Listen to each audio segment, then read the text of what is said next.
Hello students, क्या हाल है सबके? बढ़िया सब।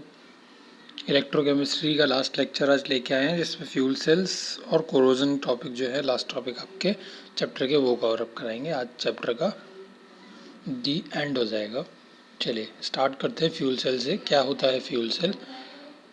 Galvanic cells that are designed to convert the energy of combustion of fuel cells like hydrogen, methane, methanol, etc. directly into electrical energy are called fuel cells. क्या बोल रहा है? Galvanic cell. कौन से गैल्वेनिक सेल? ऐसे galvanic cell जो fuels जब हम बर्न करेंगे, इस तरीके का कुछ फ्यूल, हाइड्रोजन, मीथेन, मिथेनॉल, इसको हम बर्न करेंगे। कंबशन का मतलब सबको पता होगा, burning of any substance in the presence of oxygen. जब हम इन फ्यूल्स को बर्न करेंगे इन द प्रेजेंस ऑफ ऑक्सीजन, तो जो एनर्जी निकलेगी उस एनर्जी को कन्वर्ट करना किसके अंदर? इलेक्ट्रिकल एनर्जी के अंदर। यानी कि केमिकल एनर्जी को इलेक्ट्रिकल एनर्जी में बदल रहा है। और वो केमिकल एनर्जी कहाँ से आ रही है? इन फ्यूल्स के कंबशन से आ रही है। कोई सा भी फ्यूल हो सकता है, सारे फ्यूल एक साथ नहीं, कोई भी एक फ्यूल का होगा।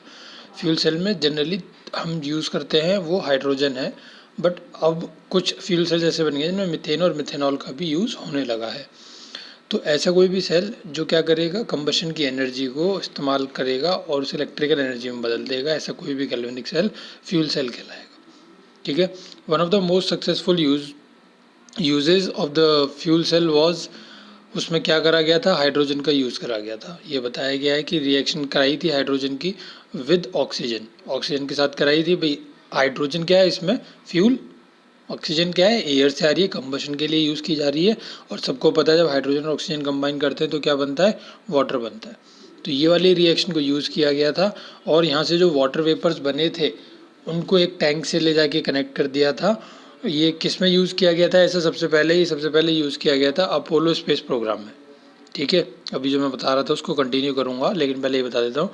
तो क्वेश्चन 1 मार्क्स में पूछा जाता है कि अपोलो स्पेस प्रोग्राम में कौन सा फ्यूल, कौन सा सेल इनमें से यूज़ किया जाता है। तो आपको उसमें मरकरी सेल, फ्यूल सेल, इस तरीके से करके ऑप्शन हो सकते हैं। तो आपको ध्यान रखना है फ्यूल सेल करा था, और फ्यूल सेल में फ्यूल भी कौन सा यूज़ हुआ था? Hydrogen as a fuel use किया गया था। तो जब उसमें हाइड्रोजन फ्यूल से और ऑक्सीजन एयर में से लाके रिएक्ट करा रहे थे तो वाटर के वेपर्स बन रहे थे। उन वाटर के वेपर्स को एक टैंक में कलेक्ट करते जा रहे थे और उसी को किसके लिए यूज़ कर रहे थे? उसे यूज़ कर रहे थे ड्रिंकिंग वाटर के तौर पे। जो स्पेस में लोग थे, स्पेस में एस्ट्रोनॉट्स वगैरह थे, उनके लिए ड्रिंकिंग वाटर सप्लाई के तौर पे वो यूज़ हो रहा था। ठीक है। अब देखते हैं वर्किंग। वर्किंग में क्या है? In this cell hydrogen and oxygen are bubbled through porous carbon electrodes into concentrated aqueous NaOH solution. अब वर्किंग देख लेते हैं कि वर्किंग है क्या इसकी, किस तरीके से काम करता है। चलिए देखिए, हाइड्रोजन को फ्यूल में से और ऑक्सीजन को एयर में से बबल करा जाता है कार्बन इलेक्ट्रोड्स में, और कहाँ तक पहुँचाया जाता है? उन्हें एक्वस एन्यूअस सॉल्यूशन तक पहुँचाया जाता है। नहीं समझ में आया? डायग्राम से देखते हैं, डायग्राम से समझते हैं। ये डायग्राम है, इसमें क्या करा गया है? 2 वेंट्स बनाए जाते हैं इस तरीके से। ये रहा एक वेंट और ये रहा दूसरा वेंट। ये वेंट है हाइड्रोजन के लिए, लिखा दिख रहा है H2, जिसपे H2 कहाँ से लाएंगे? हम फ्यूल में से लेके आएंगे। इसी तरीके से दूसरा वेंट ऑक्सीजन के लिए है, वो हम एयर में से सप्लाई करेंगे। इन दोनों को, H2 और O2 को, ये मैंने दिखाए हैं, ये छोटे छोटे पोर्स दिखाए हैं आपको। ये इलेक्ट्रोड जो है वो कार्बन का एक एलोट्रोप होता है ग्रेफाइट के ये ओर्स बने होते हैं, सॉरी इलेक्ट्रोड्स बने होते हैं दोनों। और इनमें छोटे छोटे पोर्स होते हैं जिसमें से ये जो गैसेज हैं वो क्या की जाएंगी? बबल की जाएंगी, मतलब ये अंदर तक पहुंचाई जाती है। O2 यहाँ से और H2 यहाँ से अंदर तक पहुंचाया जाता है। कहाँ तक? इलेक्ट्रोलाइट के पास तक। सबको पता होगा इलेक्ट्रोलाइट में ही रिएक्शन होती है, तो इलेक्ट्रोलाइट के पास तक इन्हें पहुंचाया जाता है। इलेक्ट्रोलाइट क्या है? Electrolyte concentrated aqueous NaOH. क्या है इलेक्ट्रोलाइट? Concentrated aqueous एन्यूएच। एक एनोड है, एक कैथोड है। Anode negative, cathode positive. और क्या दिखाया है इस डायग्राम में? एक वेंट होता है। भाई हमने अभी बताया आपको और सबको पता भी है कि when H2 will react with O2 they will form H2O। तो जो H2O बनेगा उसके लिए एक आउटलेट भी होता है, यहाँ से आप वाटर जो है वो कलेक्ट कर सकते हो और इस रिएक्शन की एनर्जी को क्या कर सकते हो? कन्वर्ट कर सकते हो इनटू इलेक्ट्रिकल एनर्जी। पानी भी बनेगा साथ में और एनर्जी भी मिलेगी आपको। इसको अपोलो स्पेस प्रोग्राम में पहली बार यूज़ किया गया था। कैटेलिस्ट कुछ यूज़ किए जाते हैं, फाइनली डिवाइडेड प्लेटिनम पैलेडियम जो है वो यूज़ किए जाते हैं, वो इलेक्ट्रोड में इनकॉर्पोरेट कर दिए जाते हैं।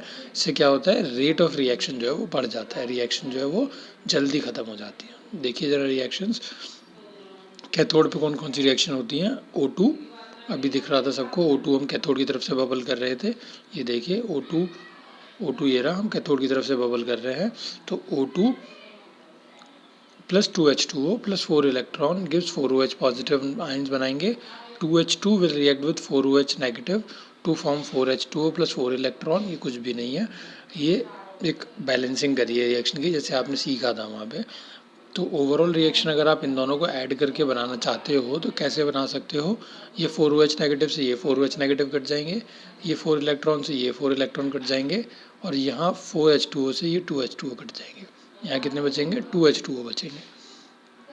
तो प्रोडक्ट साइड में 2H2O बटा और यहाँ पे 2H2 प्लस O2 बचा, ये आ जाएगी नेट रिएक्शन आपकी।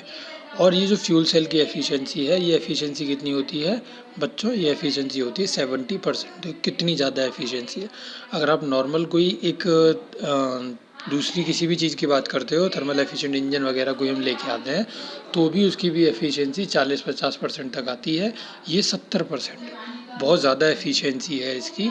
तो इसीलिए इसे क्या कर सकते हैं हम, वाइडली ये यूज़ करे जाने वाला बनता जा रहा है। आजकल अब हाइड्रोजन वाला फ्यूल सेल जो है वो ऑटोमोबाइल्स में, कार्स वगैरह में भी इम्प्लीमेंट करना शुरू कर दिया है, और उनके भी 1-2 डिवाइसेस जो है ऐसी कार वगैरह लॉन्च हो चुकी हैं। अगर वो सक्सेसफुल रहा तो उसे आगे भी यूज़ करा जाएगा। इस तरीके से हम पेट्रोल के यूज़ से भी बच सकते हैं, फॉसिल फ्यूल के यूज़ से बच सकता है। ठीक, चलिए last heading of the chapter, corrosion. Corrosion क्यों पढ़ रहे हैं हम इस चैप्टर में, हम पढ़ रहे हैं इलेक्ट्रोकेमिस्ट्री।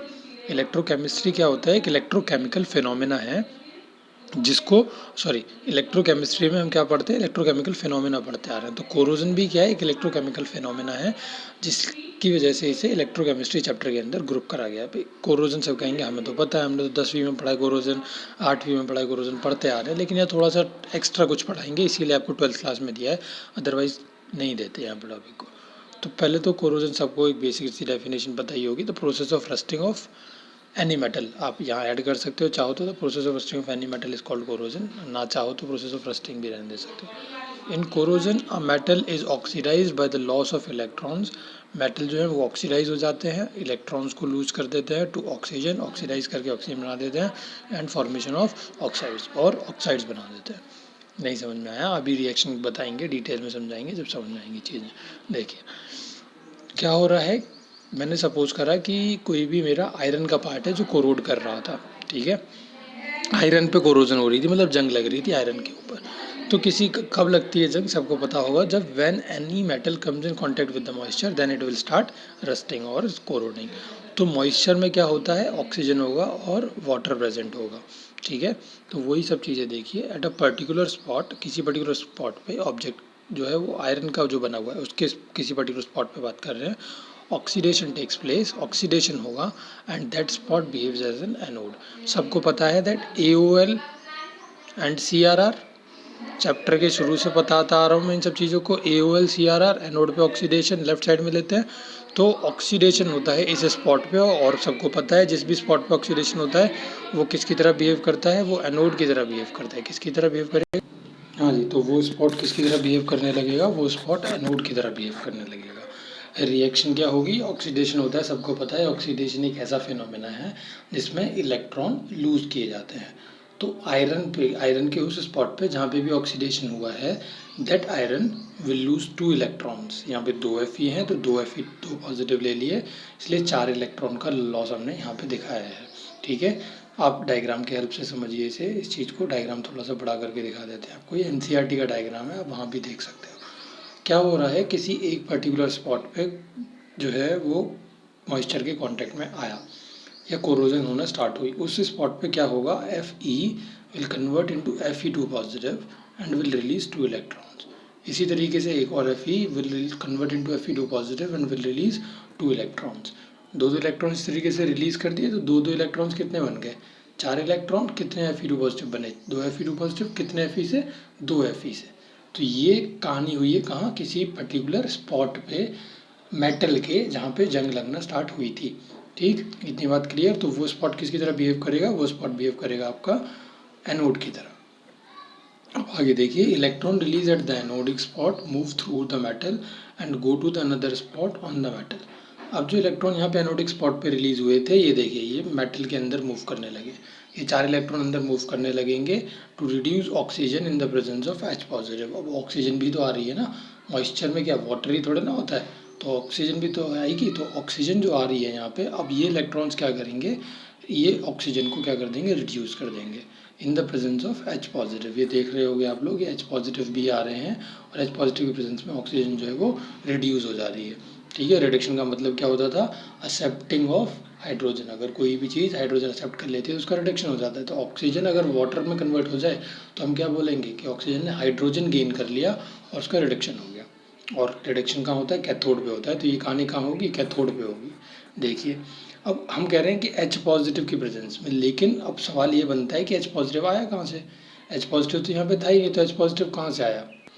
तो देखिए, H पॉजिटिव के लिए अलग अलग रीजन बताए जाते हैं कि कहाँ से आया। 2 रीज़न जो माने जाते हैं सबसे इम्पोर्टेंट, वो कैसे माने जाते हैं कि जो वाटर होता है मॉइस्चर वाला, वो एयर में जो कार्बन डाइऑक्साइड होती है उसके साथ रिएक्ट कर जाता है और H2CO3 कार्बोनिक एसिड बना लेता है। कार्बोनिक एसिड जब वो बनाता है तो ये कार्बोनिक एसिड टूट जाता है H प्लस और HCO3 negative hydrogen carbonate ion में, और यहाँ से ही H प्लस आयन्स क्या हो जाते होंगे, फर्निश हो जाते होंगे। एक तो ये थ्योरी होती है एक्सप्लेन करने की। दूसरी थ्योरी क्या होती है कि ऐसा हो सकता है कि जब एयर में बहुत सारी गैसेस प्रेजेंट हैं, ठीक है, वो एसिडिक ऑक्साइड्स भी प्रेजेंट हैं, तो वाटर उन किसी एसिडिक ऑक्साइड्स के कांटेक्ट में आके क्या फर्निश कर देता हो, H प्लस आयन्स फर्निश कर देता हो, टूट जाता हो H प्लस आयन्स में। तो ये यहाँ से भी H प्लस आयन्स आ सकते हैं। तो ये रीज़न, तो ये आपको थ्योरी बताई गई है, ये बताया गया है कि H प्लस आयन्स जो यहाँ आ रहे हैं वो कहाँ से आ रहे हैं, क्वेश्चन पूछा जा सकता है। तो इसलिए मैंने आपको यहाँ मेंशन कर दिया है with the help of reaction. आप चाहें तो इसे थ्योरी की फॉर्म में लिख लीजिए, चाहें तो ऐसे ही लिख लीजिए। ये इस तरीके से लिखोगे ज़्यादा तो समझ में आएगा। अगर किसी को नहीं समझ में आ रहा कुछ, तो अपनी समझ के लिए 1-2 लाइन ऐड कर सकता है। अब सबको पता है कि इस स्पॉट पे क्या हो रहा है, रिडक्शन हो रहा है, तो this spot will behave as cathode. क्या हो रहा था, अभी बताया कि ऑक्सीजन था वो H प्लस की प्रेजेंस में किस में कन्वर्ट हो जा रहा था, H2O में कन्वर्ट हो जा रहा था। रिडक्शन ही तो हो रहा था भाई, ऑक्सीजन ने हाइड्रोजन एक्सेप्ट कर ली और क्या बना लिया, वाटर बना लिया। 4 इलेक्ट्रॉन का एक्सचेंज देखने के लिए मिल रहा है। ठीक है, तो क्या बोलेंगे यहाँ से, इस वाली रिएक्शन को रिडक्शन रिएक्शन बोलेंगे। इसीलिए कहाँ होती है, ये कैथोड पे होती है, तो ये रिएक्शन कैथोड की होगी। ओवरऑल रिएक्शन आप आसानी से निकाल ही सकते हो। सबको ऐड ऑन कर दीजिए, ये ओवरऑल रिएक्शन बन जाएगी आपकी 2Fe plus O2 plus 4H positive 2Fe2 positive plus 2H2। Overall reaction बन गई। यहाँ से जो फेरस आयंस हैं वो फर्दर ऑक्सीडाइज हो जाते हैं एटमॉस्फेरिक ऑक्सीजन की प्रेजेंस में, फेरिक आयंस बना लेते हैं और वो रस्ट की फॉर्म में कन्वर्ट हो जाते हैं। रस्ट क्या होता है, हाइड्रेटेड फेरिक ऑक्साइड। फॉर्मूला सब पढ़ के आए थे 10th में, Fe2O3.XH2O। Fe2O3.XH2O जो है वो बन जाता है। तो सब याद रखेंगे कि कैथोड पे क्या होता है, एनोड पे क्या होता है, किस तरीके से पूरा काम होता है। डायग्राम आप चाहें तो बना सकते हैं ये वाला, अदरवाइज चाहें तो स्किप कर सकते हैं, आपकी मर्जी है। बेटर तरीके से समझ में आ जाएगा अगर आप डायग्राम अपनी नोटबुक में ड्रॉ कर लोगे और अच्छी तरीके से नोट्स बना लोगे। तो ये हाइड्रोजन सेल का फ्यूल सेल का डायग्राम सबको बनाना ही है। पूरी वीडियो में आपको कवर करा दिया मैंने 2 टॉपिक। किसी को कुछ नहीं समझ में आया हो तो आप पूछिएगा, बताइएगा मुझे कमेंट करके। और वीडियो में सबको समझ में आया हो तो लाइक शेयर सब्सक्राइब ज़रूर करना वीडियो को। मिलेंगे नेक्स्ट वीडियो के अंदर, जिसमें होपफुली NCERT के सॉल्यूशंस लेके आएंगे इंपॉर्टेंट क्वेश्चंस के आपके लिए। चलिए, thanks for watching, bye bye.